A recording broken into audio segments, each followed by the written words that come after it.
있잖아요. 네.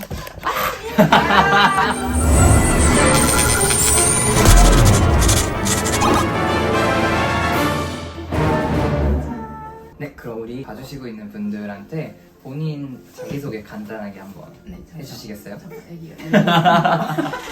지금 저는 그쵸 위쪽세균이랑 같은 곳에서 일하고 있는 일본에 온 지는 13년? 13년? 13년째인가?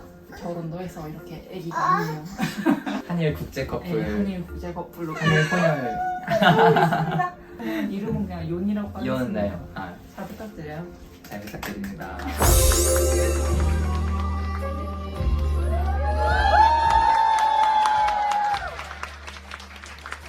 아니 잘 부탁드려요라고 해서 생각났는데 일본어로 요로시쿠 오네가이시마스라는 말이 있잖아요. 근데 그거에 딱 정확한 한국어 번역이 사실 없잖아요.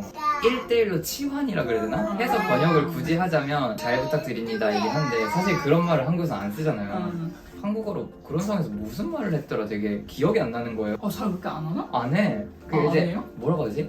자 이제 해볼게요. 막 그냥 이러고 해보자 뭐 약간 이런 느낌인데 막 근데 이제 진짜? 일본에서 약간 안 해요? 요로시쿠 오네가이시마스 막 이러고서 하잖아.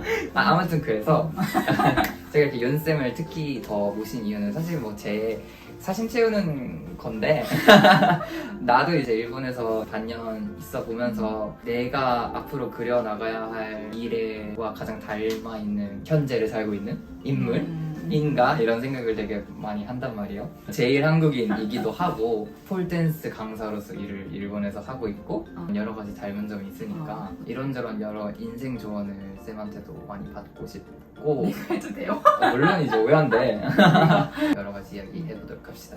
네. 또 나 안 한다고? 나 진짜 몰라. 연쌤 같은 경우에는 폴댄스 강사 일을 일본에서 시작하셨죠? 그쵸, 저는 일본에서 시작했죠.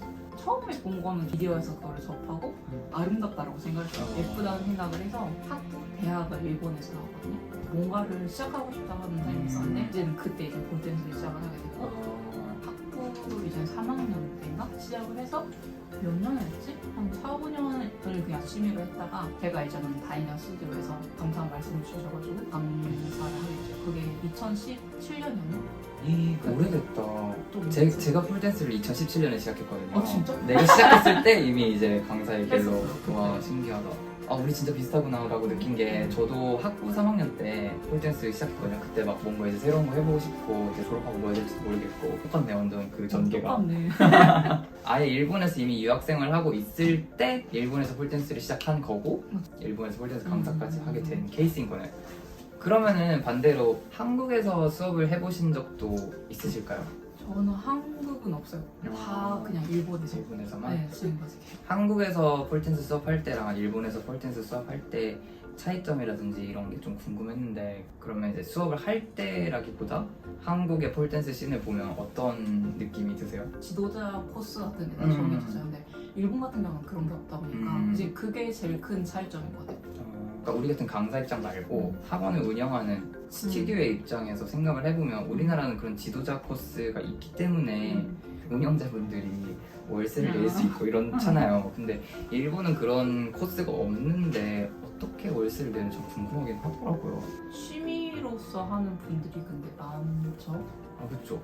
확실히 일본이 폴댄스 수요가 우리나라보다는 많은 것 같아요. 폴댄스가 미디어에 비춰지는 것도 더 많은 것 같고 일반 대중들도 우리가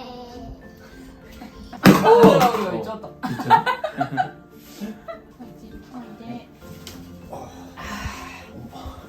애기 관련해서 갑자기 든 생각인데 괜찮아.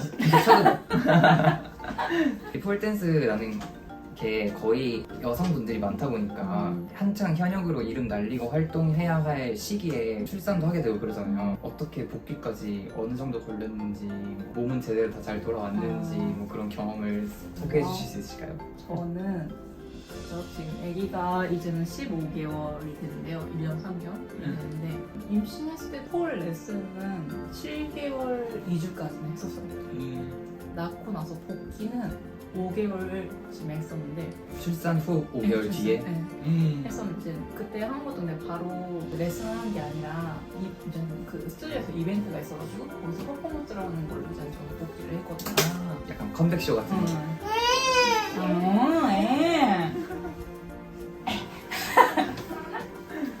생각보다 몸이 이렇게 간단하게 돌아가는 아, 지금 아직 돌아오지 않은 거예요? 안 돌아서 내가 볼 땐 너무 대단한 피지컬을 갖고 있는데 안 돌아온 거야. 와, 얼마나 더. 그러니까 본인은 이제 본인이 갖고 있던 피지컬의 최대치를 알고 있으니까 그게 돌아오지 않는 걸 보면 많이 속상하긴 할 것 같아요. 속상하죠. 폴 댄스라는 것도 진짜 지속적으로 꾸준히 그 근력 운동이나 유연성 그 스트레칭을 해줘야 되잖아요. 하루만 안 해도 불안해지잖아요. 그렇죠. 내 이제 네. 실력이 떨어지는 것 같고 특히 강사 일을 하고 있으면 계속 자기를 꾸준히 음. 발달시켜서 좋은 모습 보여드려야 되니까 임신하고 이렇게 그런 휴직 기간을 오래 갖다 보면 정신적으로도 되게 힘들었을 것 같아요. 저도 아직도 기억나는 게 딱 애를 낳고 복싱 운동을 한 번을 이렇게 하려고 하는데 한계가 안 올라오는 거예요. 충격? 그런 것들 그래서 유연성 말하고 근데 1년 정도 되면은 한 70% 나온 복 좀 돌아온 것 같긴 해요. 엊그제도 스토리에서 사진 봤던 것 같은데 그랬어. 그게 아직 70%라고요? 그리고 그게 그냥 그게 아니어서 예전에는 허벅지 머리가 다 아 진짜요? 말이에요. 우와. 그러니까 이제 스트레칭 같은 경우에도 이 용어 같은 게 되게 다르잖아요. 한국하고 일본하고. 맞아. 반대로 윤쌤은 일본에서 시작했으니까 일본 용어들은 친숙한데 한국 용어들 왜 몰라요. 모르고 폴댄스 용어라는 게 무슨 사전에 나와 있는 것도 아니고 뭐 알 수 있는 방법이 없으니까 나는 이제 막 내가 진짜 발로 뛰어다니면서 여기저기서 주워 듣고 이렇게 감으로 이제 하는데 에이씨. 우라미나상 konnichiwa 히사시 데스.自己紹介してもらえますか久しくん 어디까지 말했더라? 그래서 영어가 영어가 다르니까 그러니까 예를 들어서 저 최근에 수업에서 한국어로는 이렇게 하면은 엉덩이를 이렇게 닫으라고 이렇게 표현을 많이 하는데 난 그래서 그걸 그대로 일본어로 번역을 해서 오시리오 도지때 이렇게 말을 했는데 사람들이 못 알아듣는 거예요. 그런 표현 하나하나가 내가 외국인이라고 들키는 순간들인 것 같아요. 뭐 나쁘다는 의미가 아니라 그러니까 내 수업이 이 사람들한테 와닿지 않는 뭔가 장벽이 뭔가 있구나 이런 그런 언어에서 그게 느껴져. 그건 이제 내가 노력해서 바꿔야 되는 부분인데 근데 그게 어디서 가르쳐주는 게 아니니까 진짜 되게 힘들더라고요. 그런 부분이. 사람들한테 하나하나 다 물어보면서 그렇게 할 수 있는 그치. 것도 아니고 그리고 그 사람들도 막 나한테 일본어 수업해 주려고 내 수업에 온 거 아니잖아요. 태어나다 뭐 의성어가 많이 나오게 되잖아요. 저는 그거를 데이터를 따가지고 첫 논문을 썼잖아요. 오노마토페? 이제 을태어 의성어라는 것도 그게 진짜 문화적이거든요. 그게 우리는 감각적으로 나는 이런 느낌에서 그거를 소리를 이렇게 표현했는데 일본에선 그게 아닌 거야. 나도 그런 거 많아. 뭔지 알아. 그러니까 감각을 언어로 표현한다고 했나? 그런 거는 확실히 그런 사회 문화적이라고 해야 되나?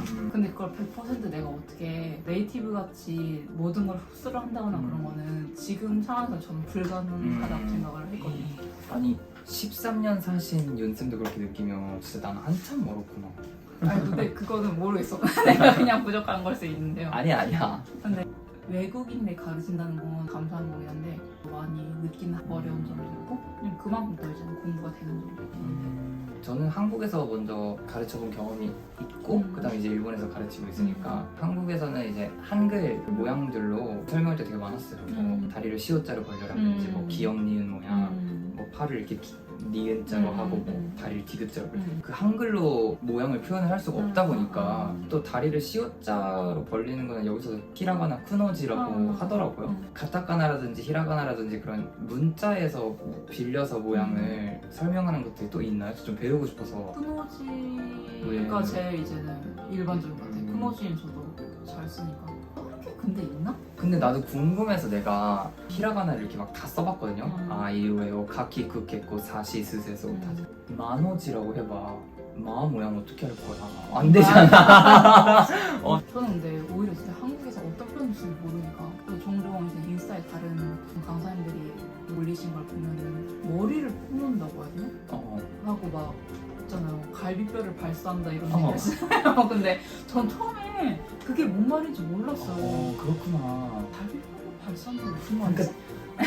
내가 말하는 게 그런 거야. 그러니까 나는 이제 그런 말이 익숙하고 나는 그런 말을 수업에서 사용하고 싶은데 때때로 그거를 그대로 그냥 일본어로 번역해서 써요. 근데 이제 사람들이 못 알아듣는 거지. 근데 나는 그거에 해당하는 일본어 표현이 뭔지 모르는 거고. 또 저 같은 경우는 약간 갈비뼈를 발살한다는 이야기를 하고 싶을 때는 쿠시나 그 창 같은 게 등 쪽을 찍은다고 하면 아래쪽에서 사선으로 뚫고 나와서 위로 찍은다고 하면 이런 식으로 뭐라고 하나 なんか斜めこうなんか突き刺すっていうかなって感じで胸開いてここから体を張って反っていきたいみたいなそういう言い方をするんですけどなんかわからん今突き刺すというのもちょっとわかんないけどなんか一応例えばこういう感じですというのを想像してこういうふうに動いてくださいというやり方を私は使ってるんですよ。 그 이제 개인적으로 나도 갖고 있는 어려움 중에 내 뜻을 잘 전달하고 싶다 보니까 그래서 유튜브 스트레칭이나 이런 걸 찾아본다든지 일본어로 된 내 시간과 에너지와 돈과 소비가 되니까 진짜 지치긴 해요. 솔직히 지치는데 지친다고 해서 그게 싫다는 건 아니에요. 뭐 오해는 하지 마세요. 그러니까 이 지침을 내가 언제까지 견딜 수 있을지는 나도 이제 잘 컨트롤 해야겠다 이런 생각을 최근에 되게 많이 하게 돼서 해외 사시는 분들 그거는 다시 공감을 하실 것 같은데 처음에 이제 일본 왔을 때 저는 교수님한테 메일을 쓸 때 그게 포맷이 다르잖아요. 일본 같은 경우는 그런 게 있잖아요. 이즈모사인한테 우리 나도 그거 너무 힘들었어. 그러니까 적응이 안 돼서 그 일본은 약간 그런 게 좀 길잖아요. 그래서 그거를 하나하나 한 줄 한 줄 다 찾으면서 지금 쌤 얘기 들어보니까는 아 쌤이 지금 그런 시기겠구나 싶어서 그때 힘들긴 진짜 힘든 말이에요. 그냥 뭘 하나를 할 때도 하나 하면서 그게 맞나 싶어가지고 저도 하나하나 구글 다 하고 그거를 계속 반복을 해서 지금 있는 거니까 하다가 어느 정도 뒤로 그냥 아 벌써 이렇게 왔구나 그런 시기가 있다 보니까 쌤을 믿고 계속 해나가는 게 제가 아까 우리 초반에도 말했던 그 요로시코 오네가이시마스 그런 거 같은 건데 어떤 상황에서 어떻게 쓰는지 그 문화를 잘 모르니까 요로시코 오네가이시마스 이런 말을 내가 생략하고 말 안 할 때도 많고 뭐 이츠모 오세요니 나tte 오리마스라고 말을 시작하지 않고 그냥 할 말을 먼저 해버릴 때도 있고 아 난 외국인이니까 이렇게 말해도 괜찮아 라고 넘기기에는 무리가 있잖아요. 외국인이라고 그렇게 넘기면은 그냥 끝까지 얘는 외국인인 거잖아. 그냥 외부에서 온 뭐 정말 순간적인 존재라고 해야 되나 그런 건 근데 난 그러고 싶지가 않단 말이야. 나는 이 문화를 배우고 싶고 이 사람들에게 서로 사람 대 사람으로서 접하고 싶은데 아 저 사람은 외부인 이렇게 보이고 싶지 않단 말이야. 그런 게 이제 어렵더라고요. 이츠모 오세요니 나tte 오리마스라고 말을 시작 안 했다고 해서 내가 예의가 없는 사람인 건 아니잖아요. 몰랐을 뿐이지. 근데 그걸 이제 깨달았을 때 내가 다시 가서 아까 내가 이츠모 오세요니 나tte 오리마스라고 말을 시작하지 않아서 죄송해요. 하지만 저 이츠모 오세요니 나tte 오리마스 라고 생각해요. 이렇게 말할 수 있는 것도 이상하잖아요. 그 사람들은 내가 되게 예의 없다 이렇게 느꼈을 수도 있는 거고 빨리 그런 문화가 익숙해져야겠다 생각 많이 해요.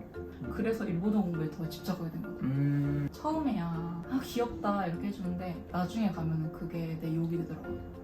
저는 그 경험이 있다 보니까 그렇게 쓰신 분도 있었어 인터넷에. 일본어를 제대로 못하는 주제가 이런 식으로 열심히 해야겠다 해가지고 맞아. 이 외국어라는 게 내가 무시당하지 않으려면 내가 나서서 공부를 해야 무시당하지 않는 것 같아요. 근데 우리가 자꾸 이렇게 말을 해서 또 혹시 보시는 분들이 오해하실까봐 말하자면은 제 주변에 일본 친구분들 뭐 주변 선생님, 동료 선생님들 다 너무 좋은 분들밖에 없어서 너무 잘 도와주고 있어서 이분들이 나한테 잘해주니까 내가 그 은혜를 갚기 위해서라도 더 열심히 이렇게 해야겠다.